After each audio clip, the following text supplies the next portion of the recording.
In the Native American Cultures series, today we read about the Cherokee people by Sarah Mayayuski. The Cherokee are a Native American tribe. Their story goes back thousands of years, long before the United States was a country. This history is one of tradition, courage, struggle, and a remarkable ability to overcome hardship. Today, the Cherokee tribe is the largest native tribe in the United States. Outside the tribe, many people proudly claim they have Cherokee ancestors.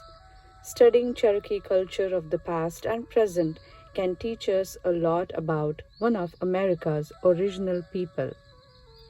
This mother and daughter practice sewing like their Cherokee ancestors did hundreds of years ago. The history of the Cherokee people begins with the history of all Native people. Native Americans are people whose ancestors settled in North America about 15,000 years ago. They may have crossed into North America from Asia using a land bridge. Groups of people slowly moved south to areas where they could find food. They settled in different places. Over time, they lost contact with each other. That's how separate tribes such as the Cherokee formed their own societies. Did you know? Before the Europeans arrived with horses, the Cherokee traveled by foot or by canoe. The land bridge native people may have used is now covered with water. It's called the Bering Strait. At one time, it was dry enough for people to walk across. The Cherokees' ancestors settled in the Appalachian Mountains in what is now the southeastern United States. Their villages were on land that later became Kentucky, West Virginia, Virginia, North Carolina, South Carolina, Georgia, Alabama, and Tennessee. Today, most Cherokee people live in Oklahoma. Some live on a reservation in North Carolina. The Creek, another native tribe, may have given the Cherokee their name. Cherokee may be from a Creek word meaning people of different speech. However, many Cherokee people call themselves Aniawia, which means real people. Did you know? Cherokee legend says a water beetle dove to the bottom of the sea and brought mud back up to the surface. The mud spread out and created earth. In the Cherokee language, Cherokee people is pronounced Anitzelagi. Early Cherokee lived in houses constructed of mud and clay. The roofs were made of grass and branches. These homes were permanent, which meant families stayed in the same spot all year long. Villages formed as more homes were built. Today's Cherokee people live in homes like the ones found in your neighborhood. Many live on reservations. Reservations are independent communities governed by Native Americans. They have houses, schools, businesses, parks, and more. Did you know? A traditional Cherokee village had between 30 and 60 homes. Each village had a council house where meetings and important events were held. This photo shows what an early Cherokee home looked like. Villages formed in areas where food was easy to grow or find. The Cherokee grew large amounts of corn, beans, and squash. These crops are known as the Three Sisters because they were so important to many natives, including the Cherokee, and grew well together. The Cherokee hunted wild animals. They also gathered nuts, berries, and roots from forests. These were used to make soups, cornbread, and more. Many of today's Cherokees celebrate their heritage by preparing and eating the foods their ancestors ate. Did you know? The Cherokees' traditional green corn ceremony was celebrated when the first corn ripened. The celebration included playing sports, fasting, praying, and performing special dances. This basket contains traditional Cherokee foods like squash, beans, and nuts. In early Cherokee society, the men were the hunters and warriors. Women farmed, cared for their families, wove baskets, and made pottery.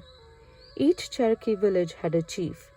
The Cherokee people had rituals that honored different parts of their lives. The Cherokee Stomp Dance is a ritual that's still practiced today.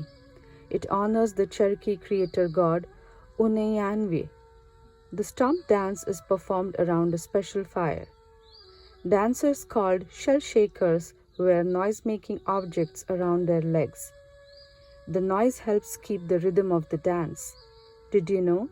In today's stomp dances, shell shakers may wear pebble-filled cans.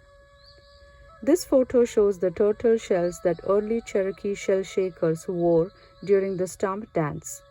Filling the turtle shells with pebbles created noise as the dancer moved around. The Cherokee's culture was left alone for hundreds of years until the 1600s, when large numbers of Europeans came to settle in North America. England formed several colonies where the Cherokee lived. This changed the Cherokee way of life forever. The Cherokee began trading with the British in the 1600s. Cherokee exchanged animal furs for European guns, pots, knives, and other tools. These made parts of the Cherokees' lives easier, but it also changed some of their traditional ways. Did you know? In 1540, Spanish explorer Hernando de Soto was the first European to make contact with the Cherokee. A British artist made this drawing of 3 Cherokee men in the 1700s. After white settlers colonized North American territory, they believed the land belonged to them, even though natives had lived there long before them. Many settlers also viewed Native Americans as uncivilized, so they treated them unfairly. The Cherokee realized how much their lives had changed since white settlers came to their land. Many believed assimilating into white culture would make the white population view the Cherokee as equals. They hoped it would make the whites treat them with respect. Did you know? The American colonies declared their independence from England in 1776.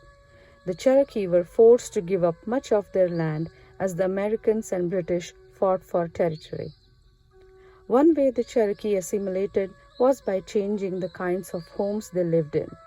They began living in log cabins instead of their traditional mud homes.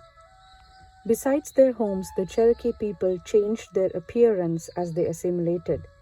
Traditionally, the Cherokee wore animal skins, beaded belts, and moccasins on their feet.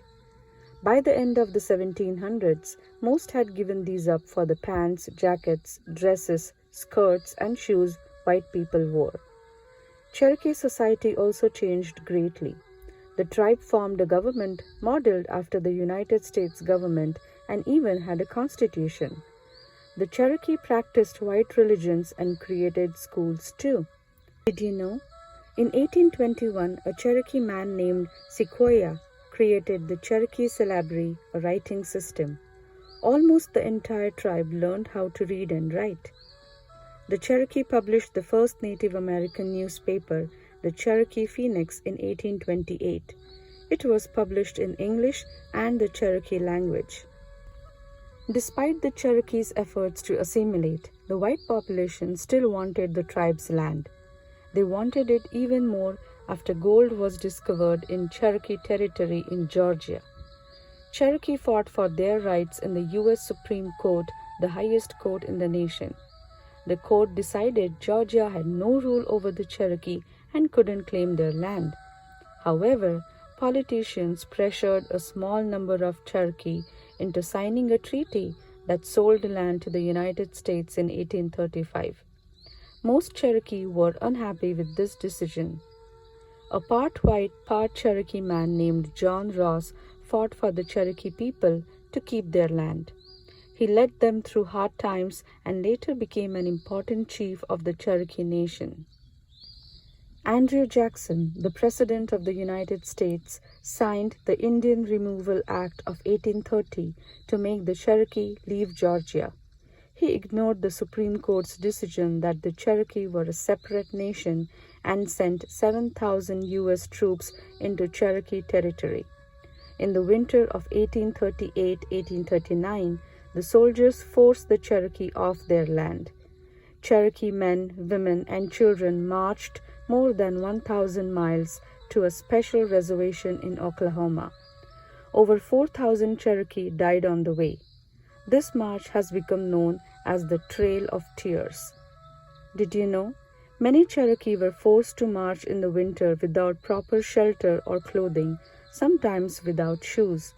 There wasn't enough food, and the Cherokee weren't allowed to stop or rest. The Trail of Tears brought great suffering to the Cherokee.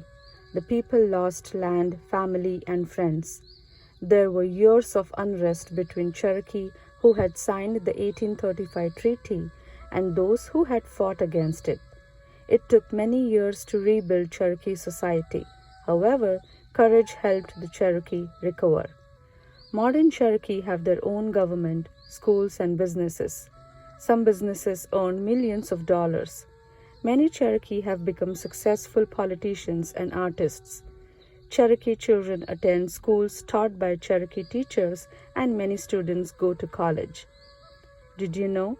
A few hundred Cherokee escaped to the mountains before the Trail of Tears. Their descendants live in western North Carolina today. The Museum of the Cherokee Indian is located in Cherokee, North Carolina. It's open to visitors year-round. Today, there are three main Cherokee groups: the Cherokee Nation, the United Kituwa Band of Cherokee Indians, and the Eastern Band of Cherokee Indians.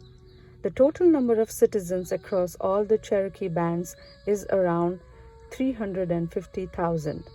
About 126,000 citizens live on the Cherokee Nation's land in Oklahoma. People with Cherokee ancestry live all over the world. Modern Cherokee have an important job. They work to keep their tribe successful while also carrying on their culture. By understanding and celebrating their past, they can build a strong and successful future.